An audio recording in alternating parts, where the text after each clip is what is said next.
Welcome to Thursday, but more importantly, welcome to First Things First. I'm Jenna Wolf. That's the Hall of Famer, Chris Carter. That is Nick Wright, and here's something I learned last night, guys. Nick Wright does not sleep with his ringer turned off. No. Anyone want to know why I know that? Because I texted Nick at 2 o'clock this morning. 2 o'clock this morning. Because of a great game that Joe Ingles had last night. It was something we had talked about, because all I think about is you at all hours of the night. To which you responded... I didn't respond. It was 2 a.m. The basketball game had ended 90 minutes prior. Nothing. I thought we were going to talk. We're going to have a conversation. Tomorrow morning, keep your phone ringer off, because I'll be texting you at 2 o'clock in the morning with some news and notes that I have about the game. Jenna, whatever you need, we're here for you. Okay? Jenna texted me at 2 a.m. Chris Carter broke 2 of my knuckles today in some feat of strength that I didn't know we were engaged in. Literally dropped me to my knees. I'm not sure why that's how we started. Was it with a high five? Nah, I brought it upon myself to a degree. No problem. We're getting the show at 1:30. You got 2 complaints. Okay. Fair point. Fair enough. Good morning. Let us talk about that basketball game that you finished watching 90 minutes ago. Memo to those who had the Houston Rockets cakewalking to the Western Conference Finals. 2 things. 1, the Utah Jazz were never going to let that happen. And 2, cakewalking, much like moonwalking, won't get you too far. The Rockets now know that. Utah beat them in Game 2 last night. 116-108 was the final. That series is all evened up now. Jazz rookie Donavon Mitchell put up 17 points. That's not the big news. The big news was the highlight of the night, an insane putback one-handed slam to send the Jazz bench into a frenzy. It was impressive. It was definitely a highlight. Dunks aside, we've got a series now. So, CC, how big of a deal is the Jazz stealing home court from the Houston Rockets? It's a tremendous deal. And not only just because to get the series tied up 1-1 from the obvious, but, you know, we talked about, you know, where would they struggle? What are their nightmares? What are the things that they fear? Struggling in the playoffs. Chris Paul, how would they be able to finish games? That's one of the things we thought. This offense and this team was so different, not only because the depth for which they had, but how they could close out games. They had multiple ways they could close you out. We saw during the season, they moved the ball an awful lot. Chris Paul took over the point late in games to orchestrate the offense. And last night, you saw them basically just go to the pick and roll. If it wasn't James Harden coming off the pick and roll, Capella rolling to the hoop, they didn't have anything to counteract what Utah was doing. But Utah, what they did was they assaulted the three-point line, especially the first 3 quarters of the game. That was a huge difference. You would have thought that Utah, the way they shot the 3 and the way they went after the 3 ball, that they were Houston. So the styles seemed like they flipped. And Houston has to figure out in some of these playoff games, what if they don't get to their magical number as far as, I know they have a certain number of threes they want to shoot. Can they win games if they don't get to that number? Because I think they do. They want to shoot at least 43s a game. They want to make at least 16 of them. Right. Last night they were a little short. Last night they only shot 37. They were closer there, but they only made 10. So that's the, I mean, what's the counterpunch is what you're asking.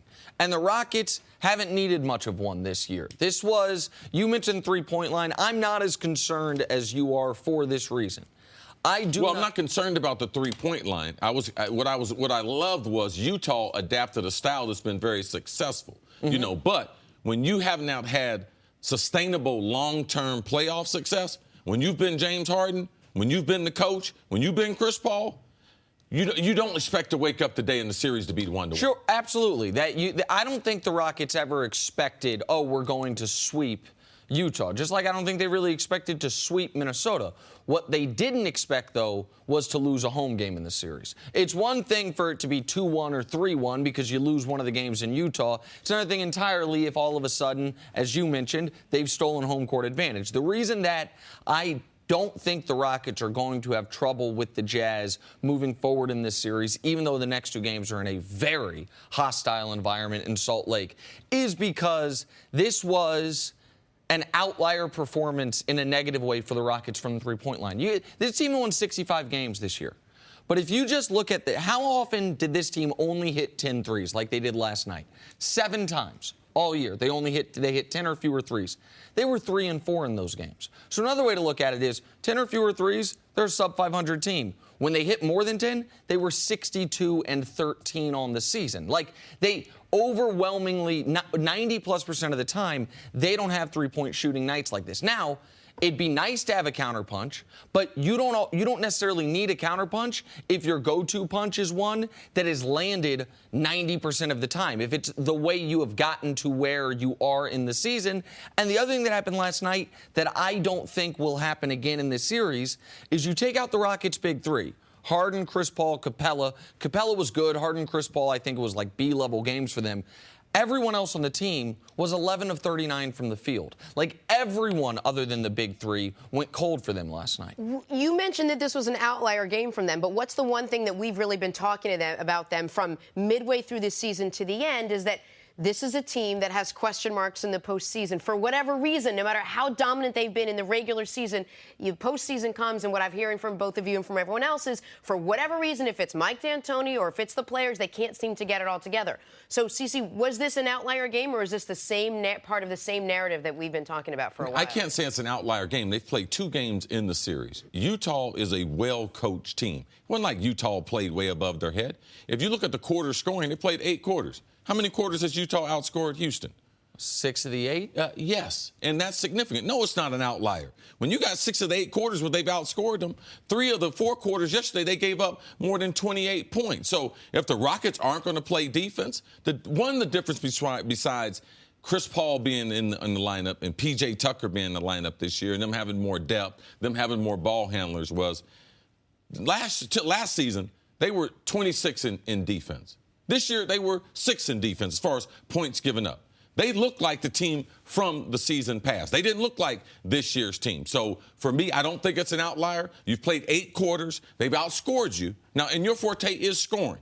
So, when their shots aren't going in, what's the level of defense are they going to play? Are they going to be like the team they used to be before they got Chris Paul and P.J. Tucker and be 26? Or are they going to be the team that won 65 games and was 6th in the league? Listen, if I'm concerned about something for the Rockets, it actually dates back to the Timberwolves series, which is getting too comfortable with slow starts. Now, game 1 of this series against Utah, this quarter they did outscore them was the first quarter. They blew them out, and essentially they won that game in game 1 midway through the second quarter.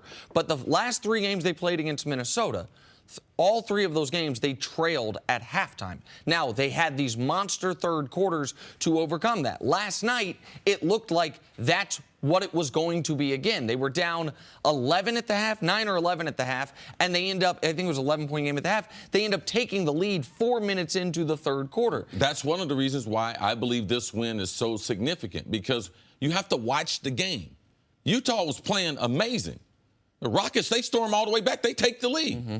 Utah finishes them off in the fourth. It's hard to do against in this Houston. team. I mean, they scored 30 points on them in the. Right. This game could have been won by either team. So for me, I'm looking at it as this Utah team, they have tremendous momentum. And now I believe Houston gets home court advantage. I believe they do win one of the games. So now it becomes a best of 3. But looking at what Golden State, because it's not only what you're doing, you got to keep an eye on what's going on in your conference.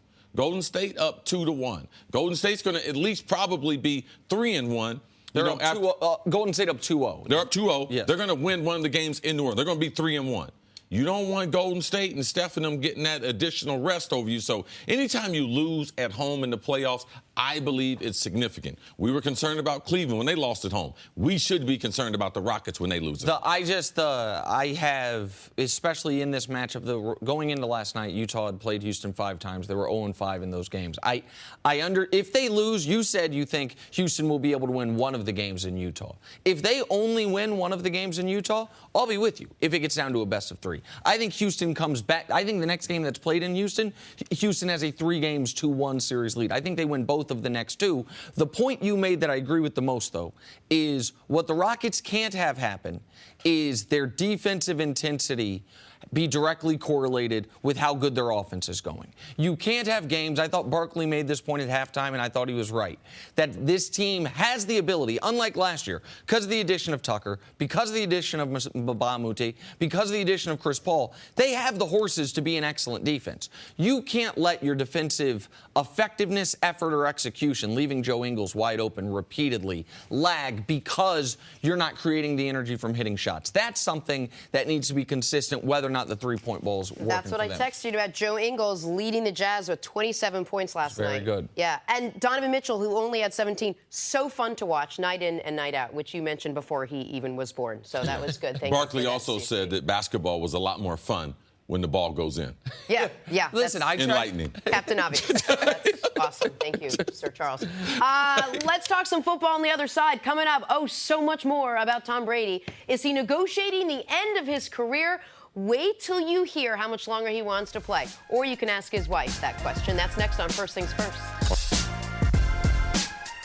All right, new topic now. Some pretty big Tom Brady news to pass along. After much debate over how much football he's got left in him, a number which has ranged anywhere from 1 year to 100 years, we appear to have an answer. Brady and his wife, Giselle, have agreed on the Patriots quarterback playing 2 more seasons. Tom Brady said, quote, "I've talked 2 years with my wife. I've negotiated that thus far. I've still got a little further to go. Part of this offseason for me is certainly about still preparing for what's ahead in my next journey, my next mountain to climb with this group of teammates. But it's also that a lot of people are getting the short end of the stick in my life, certainly my wife and my kids." Chris Carter, how hard is it to walk away when you are still not just in the game, but like Tom Brady, I mean, on top of your game? It's hard to walk away. There's no job like it. I don't care what he does. I don't care what type of business endeavors he goes into. There'll be nothing like him playing for the New England Patriots, playing in the National Football League, being a prominent player in the league. It's just, there's no experience like it. It's hard to give it up, and it's even harder when you're still one of the best at your job. You're like, I'm good at what I do. Why would I quit? So I understand. I understand the pull. I think that Tom has done a good job, and at this point of his career, especially getting on the same page with his wife, because it's not necessarily the playing part that your wife gets disappointed or upset about. It's the amount of time you have to commit to the things that I need to do to play at this level. So it's not just Sundays where you're taken out of the mix. It's got everything to do with everything but Sundays. It's Okay. all the time. It's what you have allotted, how much time you can spend with the kids, what you're going to do with your spouse on a regular basis. And you have to have 2 spouses. You have to be married to the game, married to your conditioning. You have to be married to that part as far as staying fresh. If not, we've seen it. Because at this advanced age, when you've had that type of success, I'm glad Tom has given us some insight onto what he goes through, the amount of training mentally and physically that he puts his body through, because it lets us know he makes the game look easy, but the game is not easy, and it's definitely not easy on his family. The most excruciating thing for a wife is watching your husband play in an NFL game. I mean, I've watched my son play in games, and people think that you get nervous about watching your kids. But as a spouse, watching your spouse play in an NFL game, it's gut-wrenching. It's not fun. Like, Tom might play well, but she's relieved after the game. I'm relieved he's healthy. Man, I'm relieved we're getting ready to go get some dinner. I'm relieved I'm getting ready to get some time. Maybe a few hours before Tom plugs back in. Let me start my recovery. Let me start looking at game film for the next week. So it is a tough life. I believe Tom is going about it the right way. And you also have to include the context, or consider the context, I should say, of what Giselle was probably thinking 5 years ago. Giselle, I'm not saying she's some football historian, but she knows. She's been around the game with Tom Brady long enough to know how long guys typically play. So when Tom Brady was 36, she's probably thinking, okay, we got another few years. And then just like Giselle, retired from the runway, but am still involved in modeling, Tom's going to retire from football. And even if he's still going to be involved in other things or involved in football in some way, it's not going to be like this. No one could have anticipated Tom Brady in his age 40 season would be the league MVP. I know Brady 5 years ago was talking about wanting to play till he was 45. We saw the text messages that got leaked after Deflategate when he was talking about his career versus Peyton's career. Tom Brady's always thought, listen, I'm going to play till my mid-40s.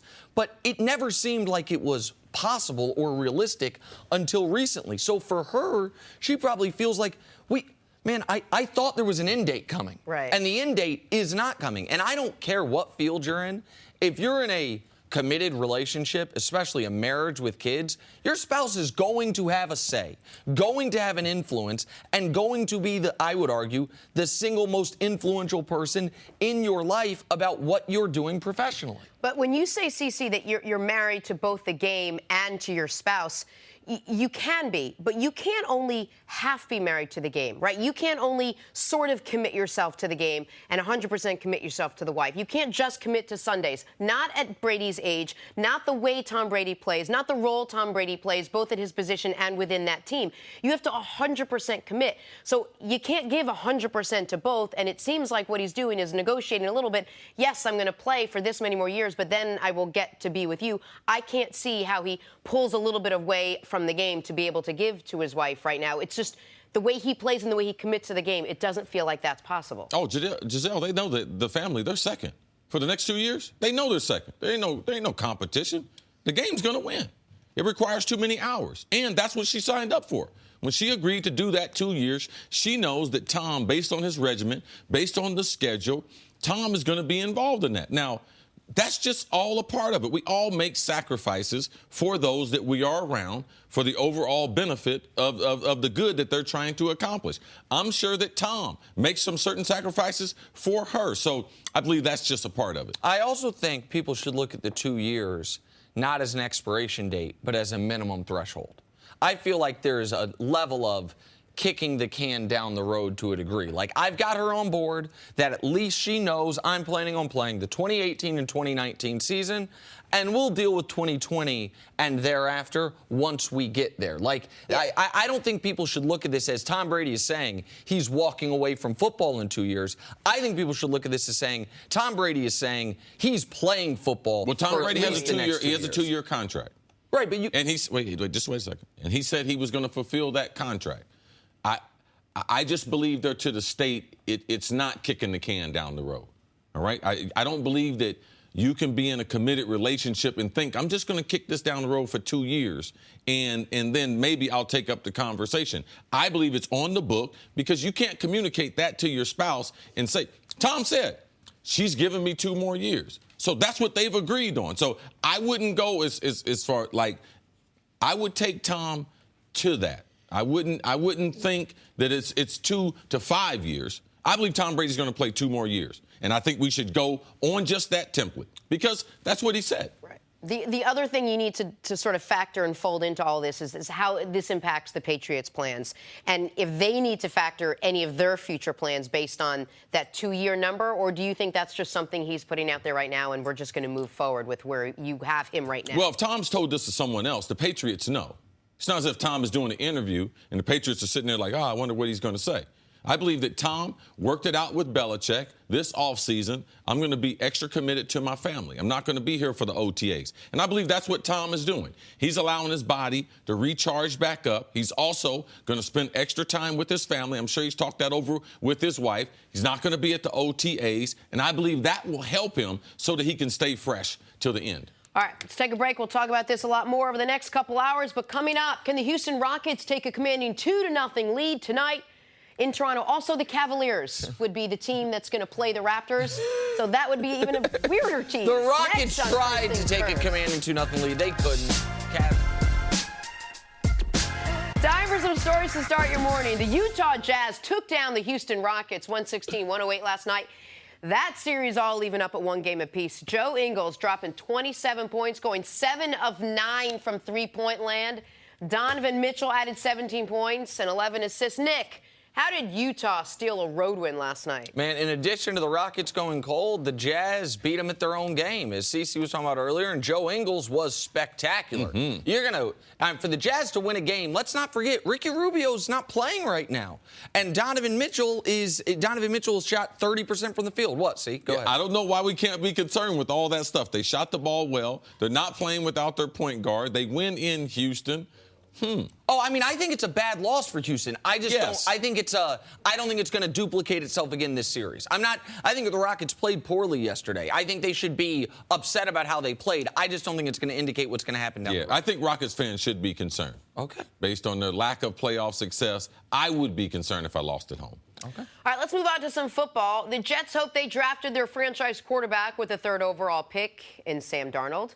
We might not have to wait that long to see him play. The Jets general manager said Darnold will compete with Josh McCown for the starting job.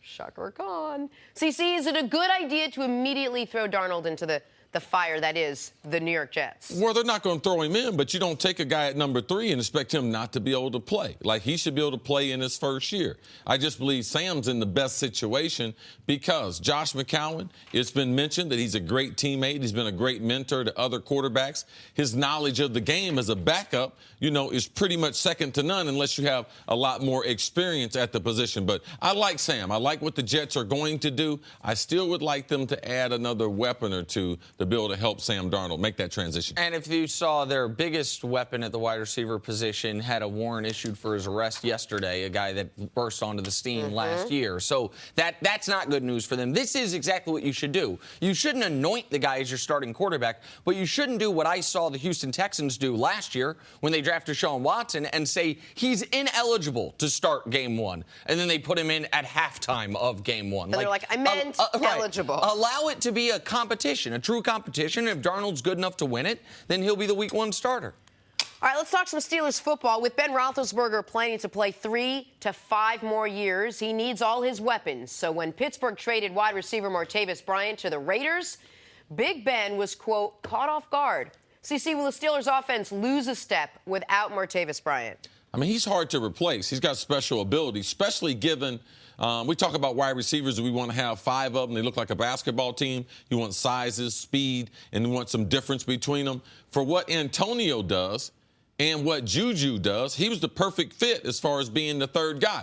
But he thinks he's a number 1 guy, so you got to get him out of that locker room. I believe he was poison to the rest of the team. Ben shouldn't be surprised based on his overall attitude the last 2 years and his inconsistency as far as being available for the team. I understand why Ben might be bummed out by this because I do think he is a good fit. Antonio's arguably the best receiver in the league. Juju had an excellent rookie year, and Martavis has that straight line speed that adds another element to your offense.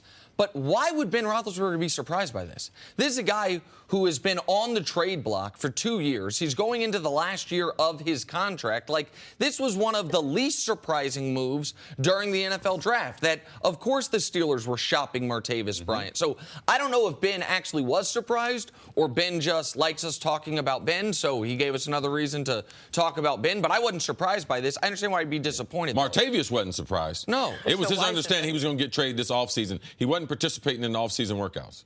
All right, finally, it seems like every day Dez Bryant loses another possible suitor. And according to Adam Schefter, most teams in the league would not even sign Dez at the league minimum. Oof. CC, take that by surprise. What does this mean for Dez Bryant? League minimum, not good. It's not good. It's not good. My man Adam Schefter, when he says something, there has to be a whole lot of truth around that. And I didn't believe the reports when Dez got released that afternoon. There was someone reporting on another network that I talked to 4 teams today. Oh, and there's plenty of interest out there for Dez Bryant. He's going to find a home, and he's going to find one immediately. It's one reason why I told my partner Nick Wright, I wouldn't give up that job in Dallas. Don't give up a good job, man. If you get a chance to stay there, try to work it out. Now, Dallas, they didn't extend that opportunity for him. So they had to release him, but I'm surprised that the number of teams wouldn't have interest in Dez, especially at the league minimum. Now, what that says is there must be more information out there on Dez besides his film that they're not happy with. And also, they're not willing to take the risk from an injury standpoint because he's a vested player. Vested meaning if he gets hurt doing some football-related thing, then they're on the hook for him, and his contract will be guaranteed for the year. But this is not a good thing for Dez Bryant and his camp when you have teams that are openly giving information that we have no interest in you at the minimum price. Like, we won't pay you $1 million, the minimum price. And that's the contract that's set up for veteran players to be able to extend their contract. Now, this is what also, we're going to go through a stage of free agency. That will change once we get to the summer. Guys start to get hurt. We'll see if their stance is still the same. I believe that the teams will change by then, and I do believe Dez will find a home. Listen, Dez, I would be shocked still, even with this report, if Dez is not on a roster in week 1. Like, even if he was overpaid last year and he had a low catch rate and he doesn't get separation, when we talk about it, it's the best 1,600 football players in the world. Like, there's about 120 wide receivers on active rosters. He's not the 130th best wide receiver in football. He might not be in the top 10 anymore. In fact, he's not. He'll be on a roster in week 1. But when you don't want Dez Bryant at the minimum, that's not just about football. Period, point blank. Like, I don't want to cast aspersions on Dez's character, but I'm not the one doing it. The teams are.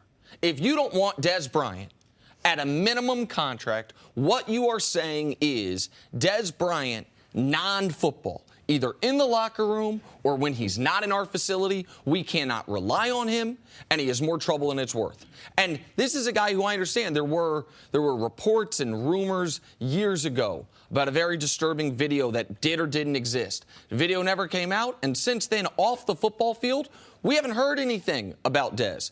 But the teams must have heard something.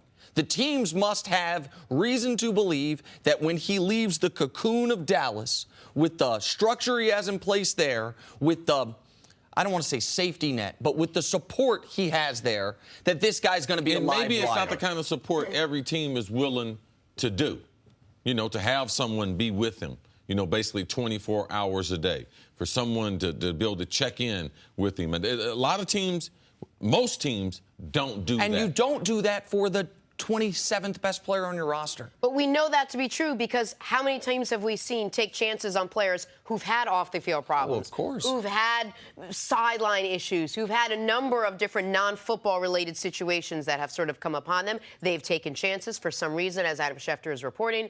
None of the other teams in the league at this point want to even sign him for the league. Dez Bryant at the league minimum, if the only thing we were concerned about is 60 minutes on Sunday, Dez Bryant at league minimum be one of the best bargains in football. Sure. No matter what you think of him as a player. Like, no matter what you can say, he doesn't get separation. He can only run 3 routes. The dudes who make the league minimum, some of them can only run 1 route. Right. Some of them haven't gotten separation since high school. Like, so this is not just about football. And Schefter, it's one interesting thing I'm going to add to it.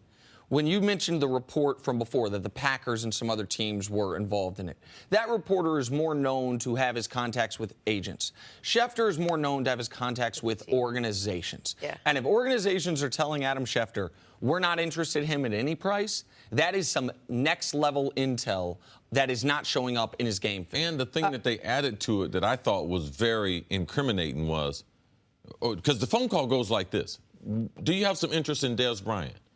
And I've been like, no. Would you be interested in Dez Bryant at the league minimum? No.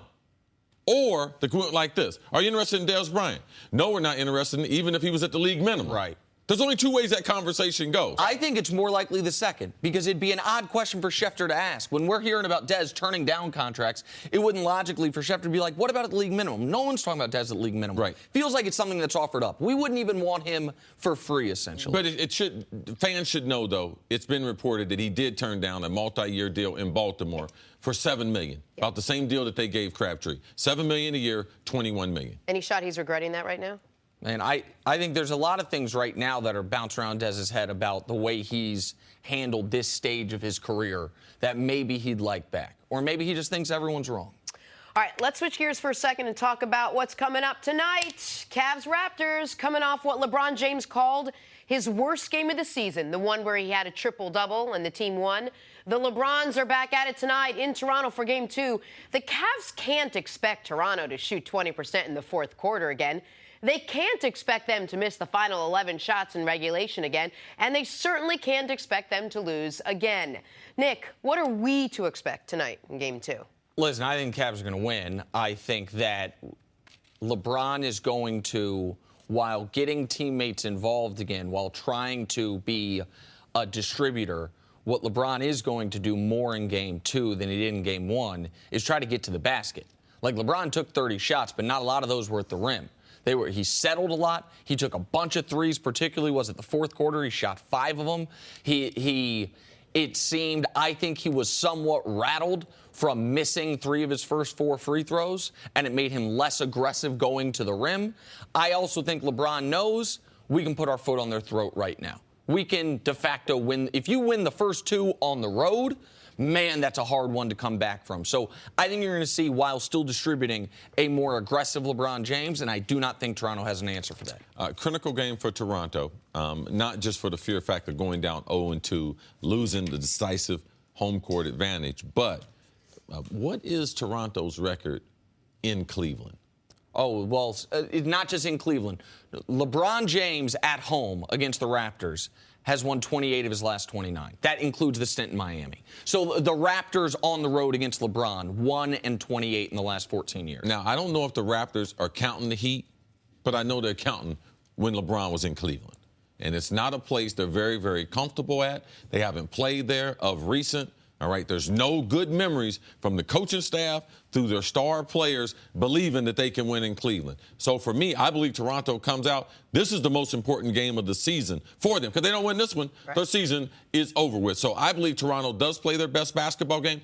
A couple things to LeBron. Why did LeBron settle? The number one reason why LeBron settled in game number 1 was because LeBron was tired. All right? He was tired. He talked about him being burnt the game before, but you could see. Second reason why he settled on the jump shot is because Toronto played so much of the game with an illegal defense. When LeBron had the ball, they had an extra 2 guys in the paint. Yeah. The refs didn't call it the whole game. And the third thing was they let the rookie hand check LeBron with 2 hands when LeBron was facing the basket. So when you watch tonight's game, if LeBron's able to get to the basket, it will be because he does have more energy after 2 days. But watch the other opposing players and see where they're at. If they're in the lane, LeBron's not going to try to go in there. He will settle for more jump shots. And just real quick to answer I guess I slightly misunderstood your question. The Raptors have not won a game in Cleveland, playoffs or regular season, since early in 2014. So early in the first year LeBron went back to Cleveland. So I think it's 11 straight games they've lost there. But in the playoffs, how about this? The Cavs have won 4 straight games in Toronto in the postseason, and 7 straight games overall against Toronto in the postseason. It's not that Toronto's letting the Cavs get in their head. Toronto's letting LeBron get in their head. And Toronto has to remember that they had an incredible offense throughout this season. They have to remember that they have an incredible bench that they can rely on. They have to remember that they have their own game plan and their own game. And I think what happened in the fourth quarter of that last game was they stopped and they're like, oh, my God, we're playing the guy that beats us all the time. Shots weren't falling. And I don't know if it was that cut and dry. But let's go back to the Cavs and what they're doing tonight. Ty Lue came out and said that Kevin Love is going to go ahead. Kevin Love, who's been struggling mightily over the course of the last, pick however many games you want. The whole playoffs. Is going to start at center again tonight. He does have playoff experience. He just doesn't have the success so far in the last couple of weeks. And that also means Tristan Thompson coming off the bench again. Correct. Tristan Thompson won't be in the starting lineup. Yeah, I believe Ty Lue and them are wrong in this. I would start Tristan Thompson. He's a native Canadian. He's playing nothing on pride. We've talked about what he's going through off the court. His only oasis in life is on the court. He's given them a boost the last 3 times they put him in the game. When you're going back to your home country like that, given what he's going through, you could see that. They wouldn't have won game 1 without him. If I would start him because the Cavs got dominated in the paint. No, they are not going to miss that many shots to Raptors at point-blank range. But Kevin Love is not a center. I believe they're going to need Tristan Thompson. Now, forget this series. They're going to need him. If they got championship aspirations, they need a center, and Kevin Love is not that. The only reason I understand what they're doing, even if it's not what I would do, because when I want Tristan Thompson in the game when Jonas Valanciunas is in the game. Jonas Valanciunas is going to start for Toronto, so for that reason, I would want to start Tristan Thompson. The reason that I believe, and if you look at the quotes, it makes sense that they are starting Kevin Love at center, is they think Kevin Love is more likely to get off offensively as a 5 than a 4 because Valanciunas will be in the game. Valanciunas can't guard him on the perimeter. Yeah, but if he was a legitimate all-star, that wouldn't matter. Agreed. Yeah, of course. no, you're right. It's not like the Raptors have some great number 4 man on defense to worry about. I totally agree. But I think they are trying through hook or crook to get some version of Kevin Love back before they get to the conference finals where they will need, if they are playing Philly, to be firing on all cylinders. But if he does play center, this is last series. Because if Philadelphia gets through, Joel Embiid to eat him whole. Right. All right? So they might as well go ahead and make the switch now. Joel Embiid's so hungry all the time. Coming up, the Baltimore Ravens already have a plan for their newly drafted quarterback, Lamar Jackson. Wait till you hear what it is. That's next on First Things First.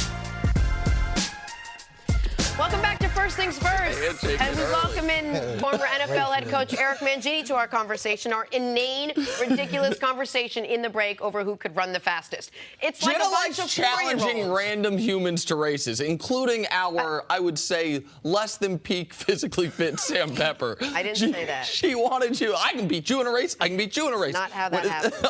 Okay, well, then I missed it. I apologize. I think you could beat Pep in a race. Well, thank you. I think you could run backwards and beat Pep. It means a lot to our audience. We should really set the distance, though. Are we doing hundreds? Are we doing 50s? Are we doing 40s? And what did I say? I said pick a yardage. Yeah, and I can do it. Pick a Just yardage. don't tell me how many she said feet. pick a yardage, any paycheck, she's into it. Absolutely. The show happens to be based on what I did athletically. Okay? That's the way the show was put together.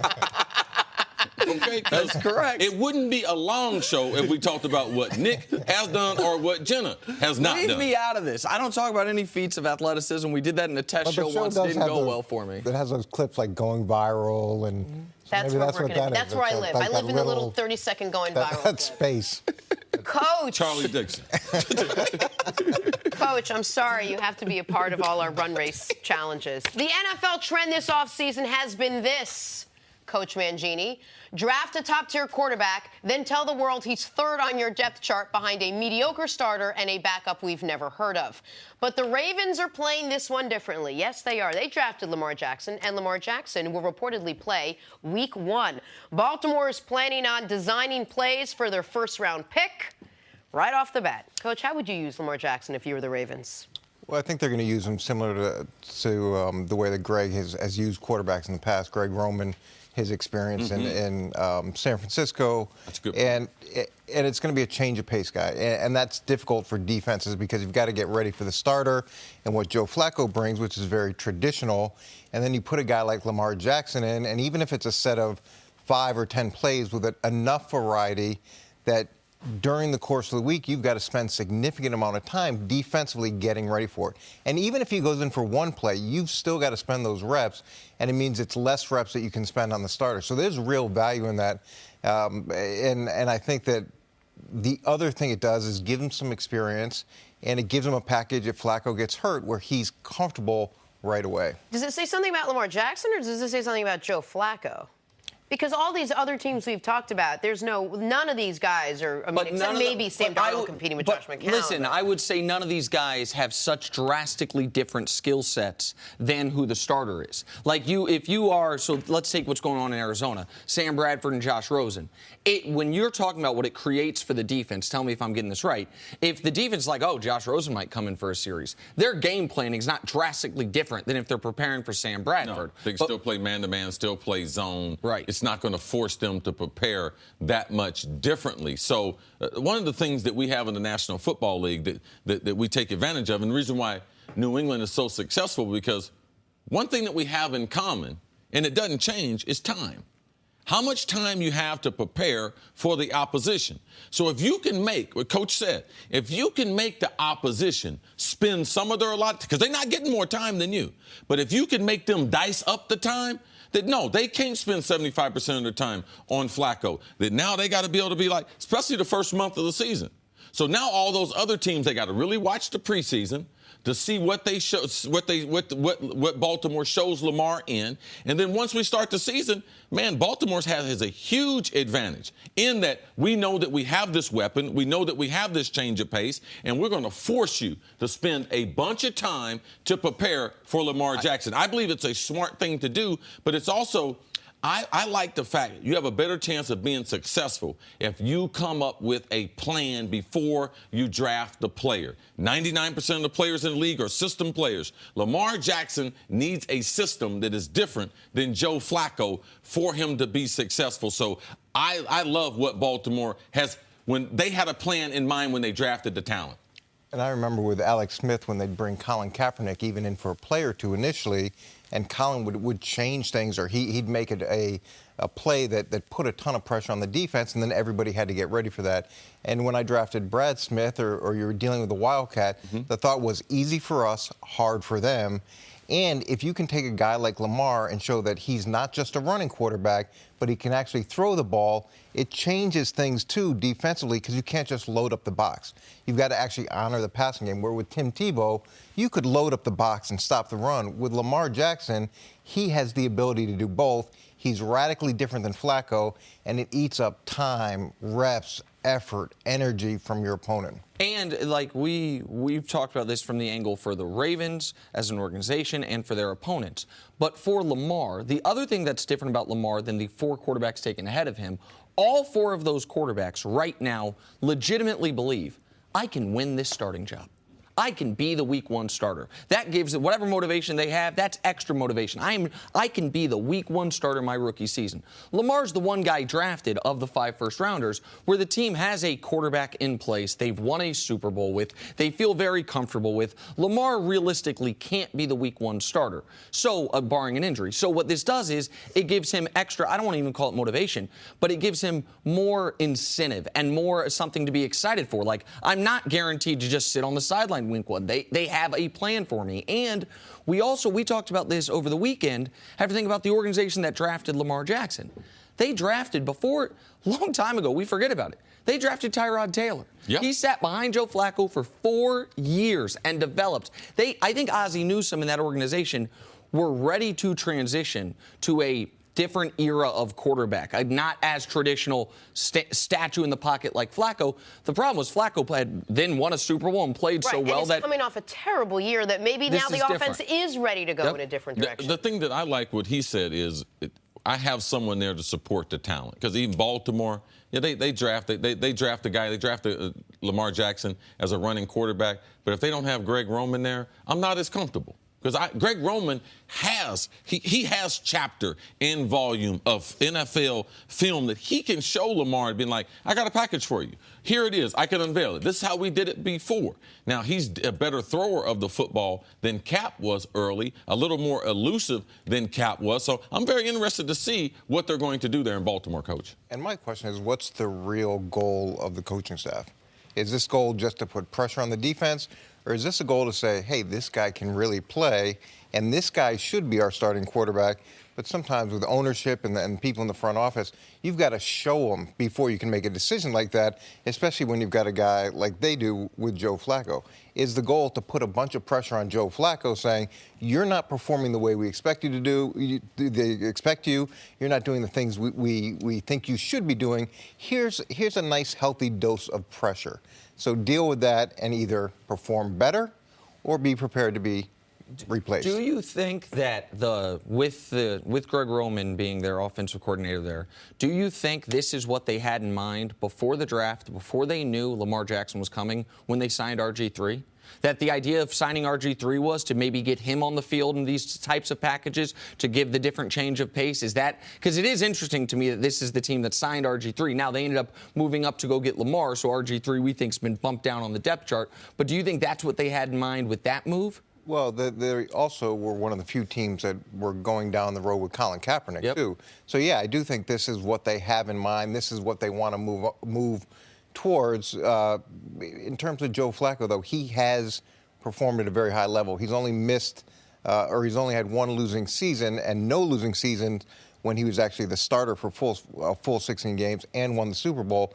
So it would be hard for me as ownership to say it's time to move on and radically change This what is we the do. last year that Flacco has guaranteed money in his contract, and that's significant.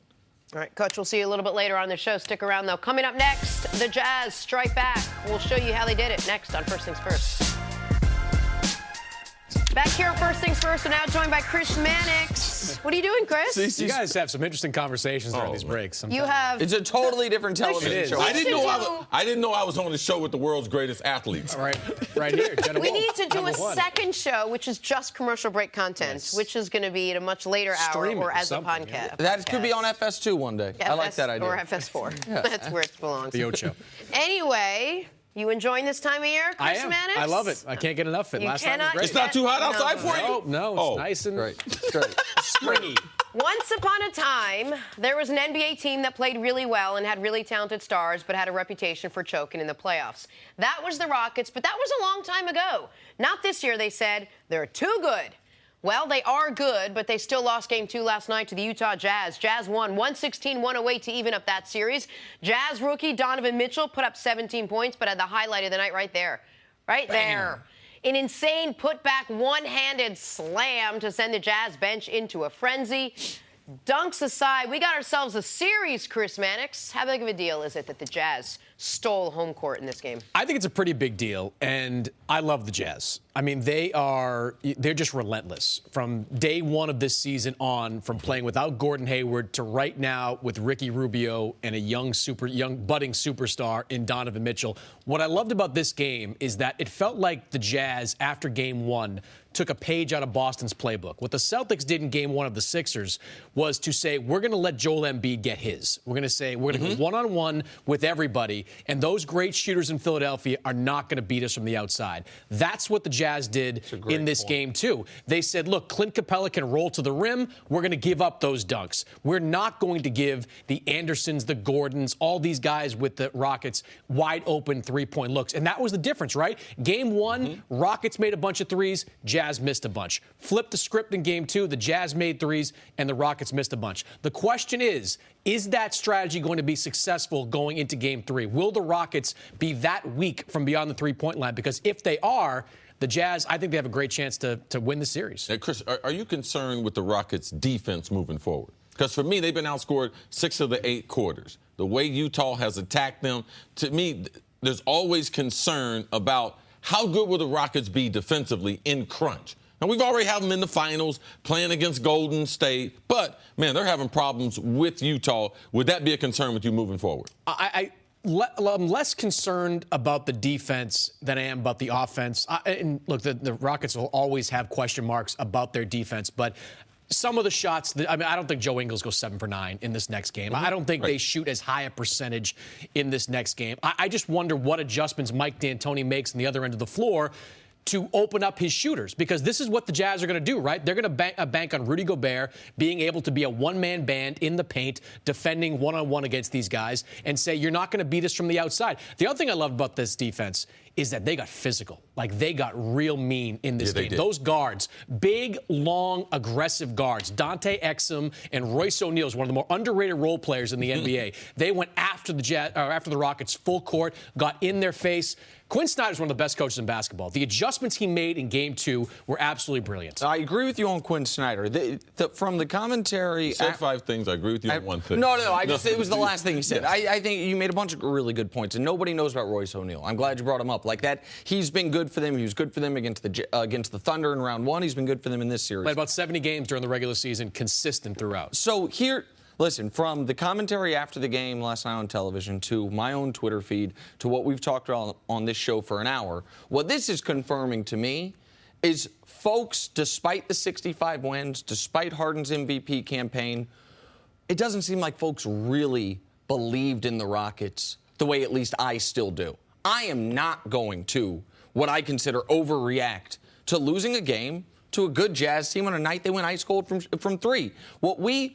I watched them in round 1 play what I consider a much more talented than your typical 8 seed, because Minnesota had Jimmy Butler coming back. And I watched them win that series comfortably in 5 games. I watched them in Game 1 of this series dominate Utah in the first 20 minutes of the game to essentially end it right then and there. When you're up 20-plus in the second quarter and you have the firepower the Rockets have, the Jazz were never able to get it within 13 points. In game number 1, points. the Jazz were at a tremendous disadvantage, lack of preparation time. They were tired from the series before, so I expected game number 1 to be lopsided. But we have seen. But that was true.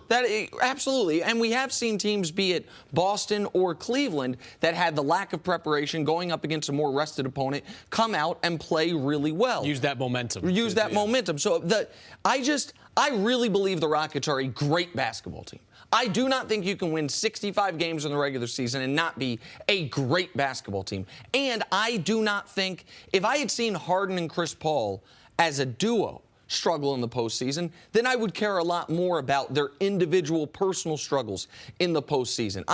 Yeah, it stinks for the Rockets that you win 65 games, now you don't have home court for the rest of this round, or at least until you steal one in Utah. But I don't think this game is an indicator of what the rest of the series is going to look like. I agree with you. I think it's too early to start evoking the fact that Chris Paul's never been to a conference finals. It's too early to start looking back at what James Harden didn't do in the conference semis last year against San Antonio. But I'd push back on one thing you said there. You said the Rockets went ice cold from three, and they did.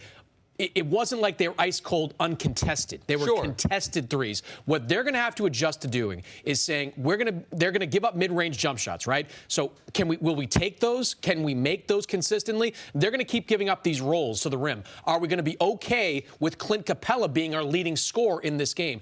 What the Jazz want to do is make the Rockets beat them uncomfortably. Make them beat them in a way that they haven't done all season long. Maybe Houston can adjust to that, but I don't think during this series they're going to get a lot of open looks from three. They're going to have a tough time getting those shots against the Jazz. Even if Ingles doesn't give you 27 or whatever he gave you last night, if they play the same defense in the same game against Houston, do the Jazz have a shot?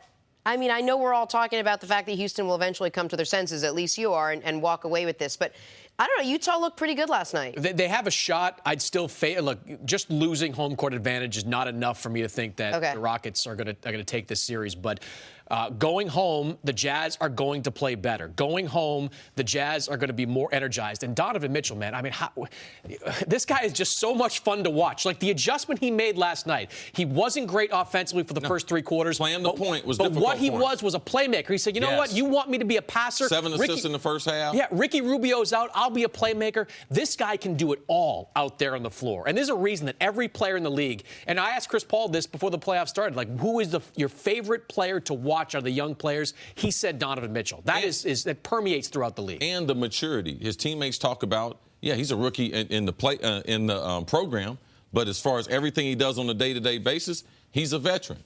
Last night's game, we need you to play the point. He's a scorer. He is a volume shooter, scorer, penetrator, can finish at the rim.